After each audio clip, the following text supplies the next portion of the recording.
Welcome back, it's another Wednesday, which means it's time for another Star Trek product review. This will be the first part of my review of a book called Star Trek Federation, The First 150 Years. It's a huge, and I mean huge book. It comes in this interesting blue cardboard box. This is the view from the top. Star Trek Federation. Now this is a book from, I think, 2012, if I remember correctly. So it's one of the older products, but still it's amazing. This is how it looks like, and it's not just a book, but you'll see that in a few minutes.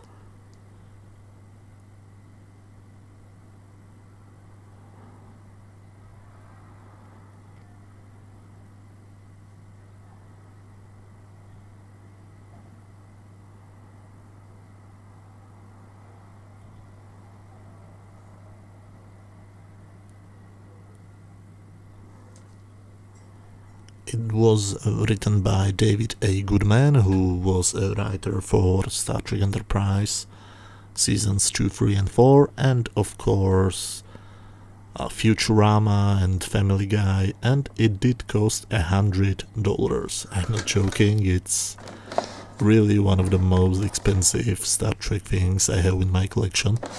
Now you can find it much cheaper online, because it's really from 2012.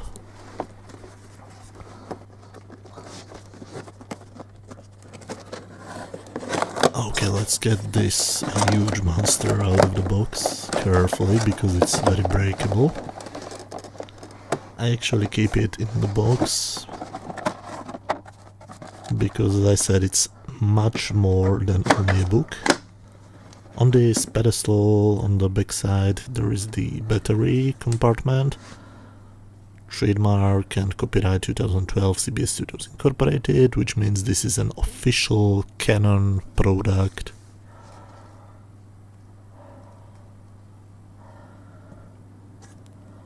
Yeah, the battery compartment, it's held by just one screw, and here you can see the front of it. Now the book fell out when I was manipulating with it, so this is actually how it should look like if you put it out of the box correctly. Initiate. Hello, this is Admiral Hikaru Sulu, Commander-in-Chief of Starfleet Command, welcoming you to Memory Alpha. I am proud to present this history of the Federation, commissioned by the Council of the United Federation of Planets on the 150th anniversary of its incorporation. The documents presented in this history, many presented to the public for the first time, were drawn from the Federation archives here on Memory Alpha. Established in the Earth year 2161, the United Federation of Planets is an intergalactic democracy comprised of dozens of worlds and species. Its founding members, the planets Earth, Proxima Centauri, Andoria, Tellar, and Vulcan, decided to combine their resources to provide for a common defense and promote their general welfare in the wake of Earth's war with the Romulan Star Empire.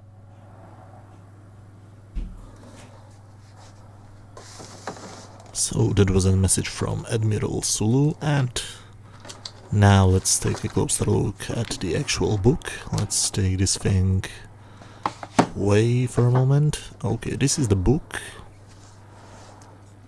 and as the title suggests, it's basically the history of the first 150 years of the Federation, and it starts with Cochrane's flight. So it basically starts after the movie Star Trek First Contact.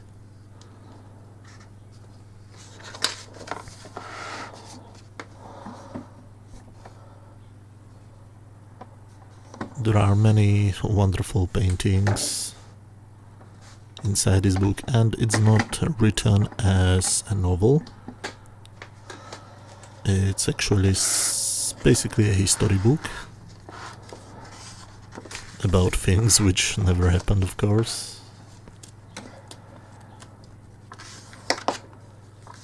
You can see all these drawings plus these prints of different treaties and contracts and similar stuff, and newspaper articles actually.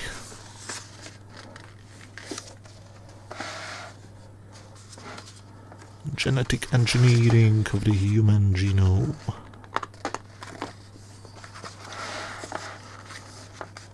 Not sure if this you can read or...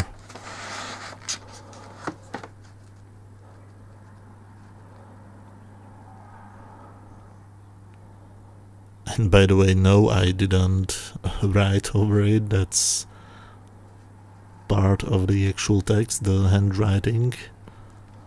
They have done many things like this to make it look more, well, real. Now this is actually from the teachings of Surak. On the left is the original document and on the right is the English translation. Humans go faster than light. This is New York Times. It's basically an article about the stuff you have seen in Star Trek First Contact in the movie. Interstellar Commerce Act of 2068. Yeah, the Great Experiment, which is basically the Warp 5 experiment, which was of course the Starship Enterprise. This strange bookmark is actually a little manual how to turn the thing on. The pedestal with the message.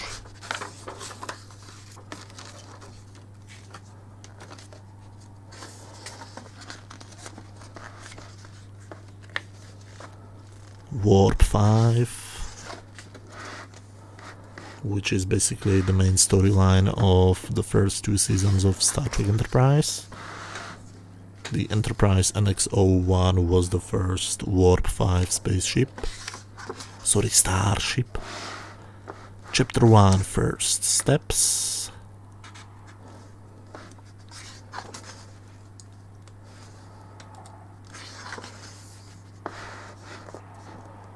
The NX project.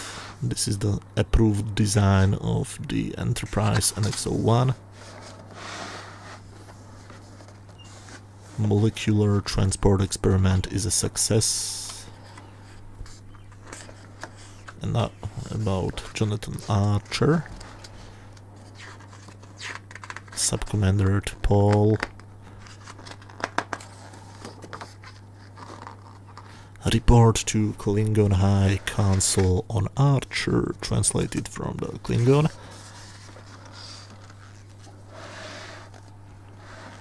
I know that there are actually people on this planet who can read the text, so I would really love to know if they really mean what is said in the translated text.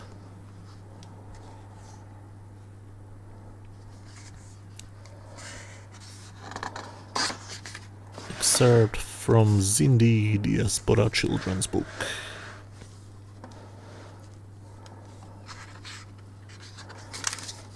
Klingon Bounty on Archer, which was the last episode of Season 2 of Enterprise. This is the beginning of the Zindi arc from Season 3.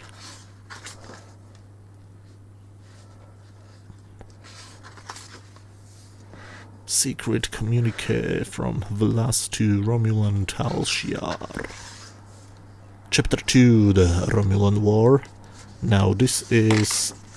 you probably know that this was supposed to be the main storyline of Season 5 of Enterprise, but unfortunately it was cancelled. Which is sad because they surely started to planted the seeds for a Romulan war in the previous seasons, mainly in season 4. It's a shame we could never see this story arc filmed. And I was secretly hoping that Star Trek Discovery will be about this. Starbase 1 attacked by Romulan ships. Earth and Romulus go to war.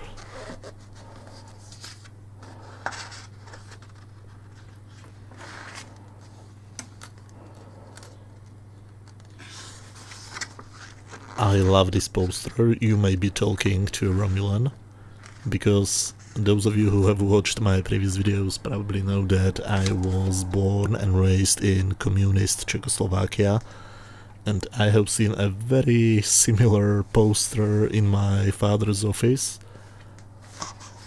Remember, you may be talking to an American spy.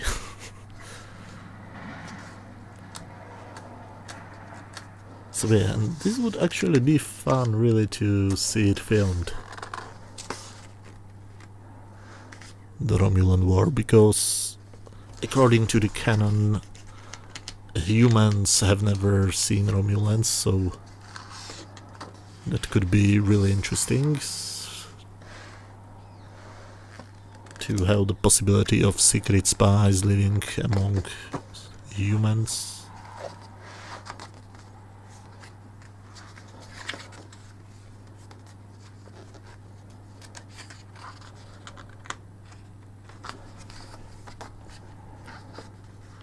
Treaty of peace between Romulus and Earth. And chapter 3 is the Federation.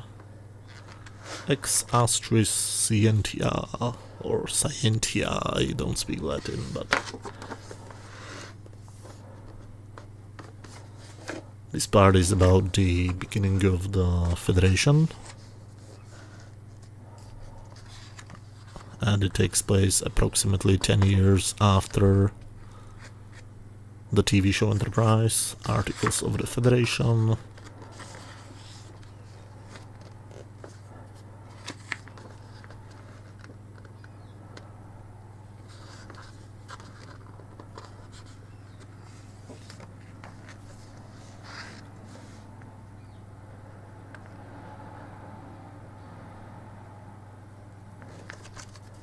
I'm not sure if you can read the handwriting. I tried to read it, but I have no clue what that thing is, even though it's supposed to be in English.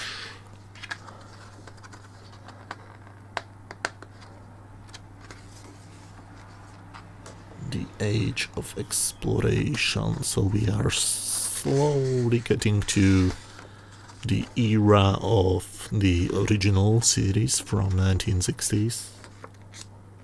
You see the Starfleet Command General Orders